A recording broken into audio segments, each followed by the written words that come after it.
Info Hub. In our headlines, a new airline will soon land in Guyana. Business Minister Dominic Gaskin is calling on all of us to buy local, and Finance Minister Winston Jordan wants us to be fully prepared to capitalize on the coming oil and gas opportunities.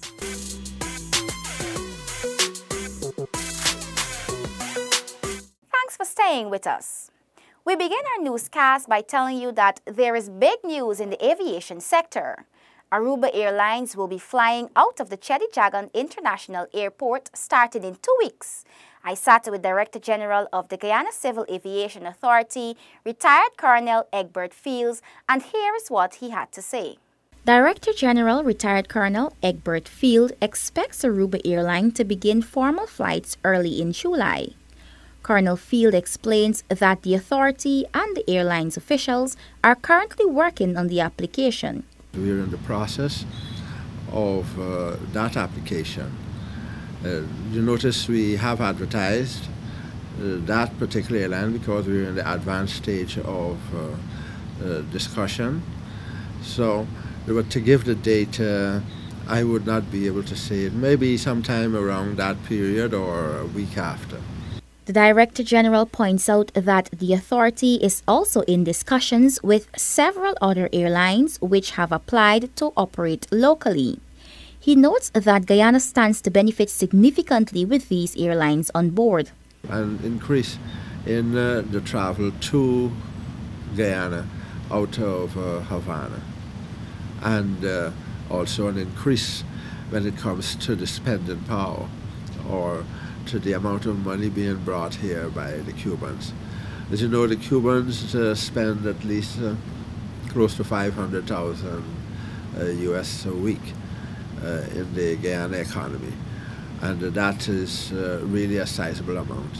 Field revealed that 2 airlines from the United States and 3 from Caribbean region are the latest to indicate their interest in operating airline service routes to and from Guyana. And now to that hot-button topic, oil and gas. Finance Minister Winston Jordan is asking that Guyanese be prepared for the coming opportunities, but he also wants us to be realistic about the financial expectations once the oil starts pumping. Paul McAdam reports. Expectations must be managed in a deliberate and consistent manner, according to Minister of Finance Winston Jordan. He says that government will use the oil resources responsibly. Responsible means, look, everybody can enjoy a good life, but that good life will not be a scenario where you sit back and a check will be arriving in the post, right, where you do nothing. The minister cited the example of remittances from North America to the Caribbean, which he feels have in part destroyed the work ethic of West Indian societies. You see people sit back now, they're not bothered anymore about going to school. When we went to school, you have to get this minimum 5 O levels. Otherwise you're going to be digging drain or burial or digging burial grounds or some sort of thing. Now you've got people. It's hard to get people to go to school. It's hard to get them to go to school if they don't have some Nike or some Jordans or something. All this coming easily in barrels, or it's easy to pick up a phone. Or text something to your family in the States and 100 US is coming. Government is pushing to have Guyanese prepared to take advantage of the many offshoot industries and sectors that will be needed as part of the oil and gas industry. Government understands that much work needs to be done, the minister said, in terms of training and preparing people for any number of job opportunities. These include those from direct oil, indirect oil, and from economic diversification, he noted. Paul McAdam for the Info Hub. Thank you, Paul. The European Union continues its work program in Guyana, and the final round of the EU-FLECT stakeholders meeting officially begins at Cara Lodge.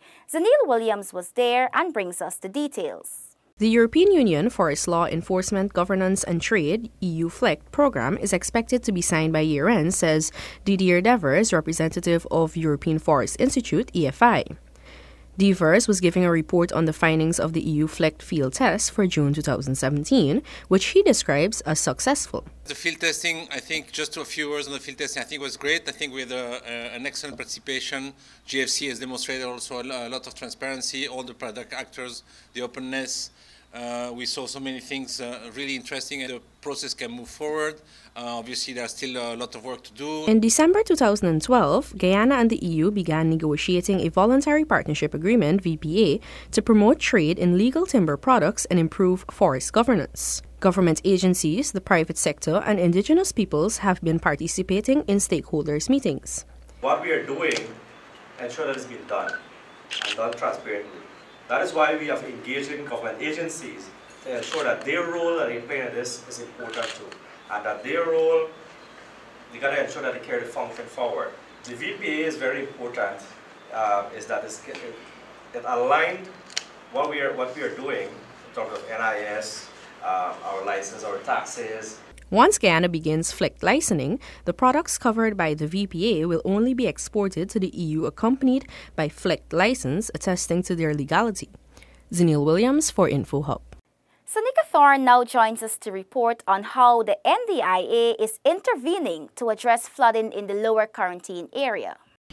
NDIA's Chief Executive Officer, Frederick Flats, explains that the entire area is currently being serviced by one small drainage pump at Burlem.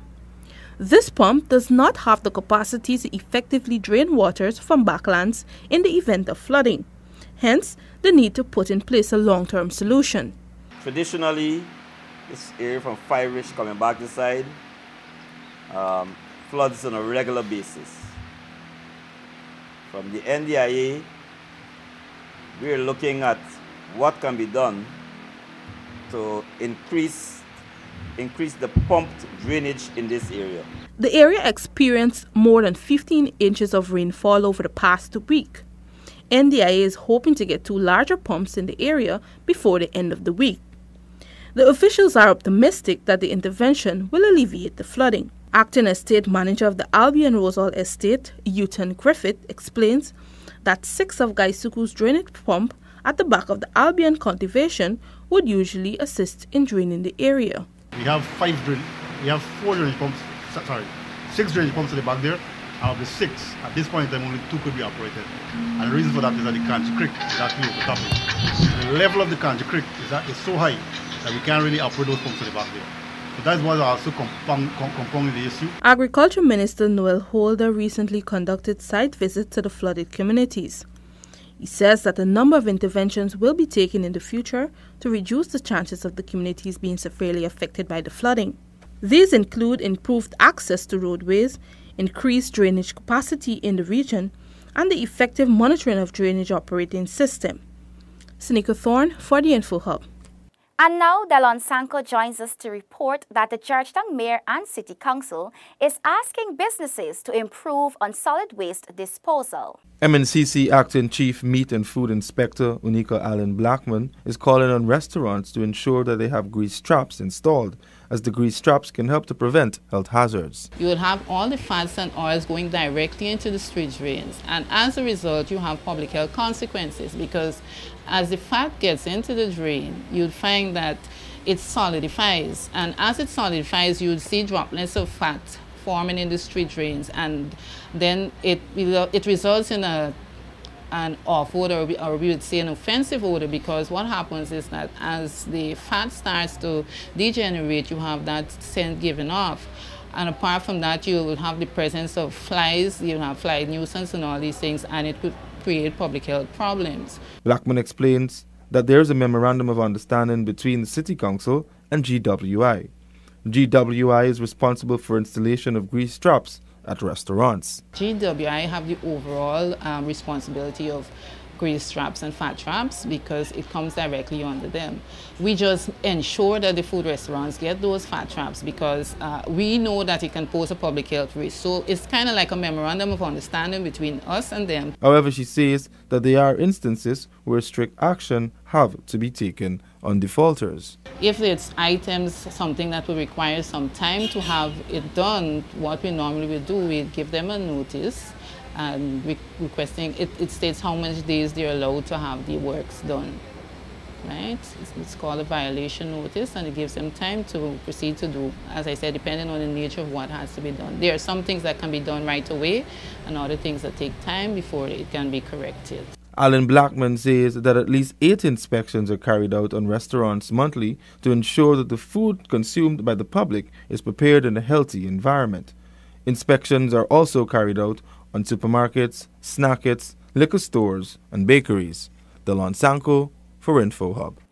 And finally, Delon is back to tell us that Business Minister Dominique Gaskin is calling on us to support local businesses. Minister Gaskin says that persons are more inclined to buy imported goods because of the vast difference in quality and packaging compared to the locally produced products.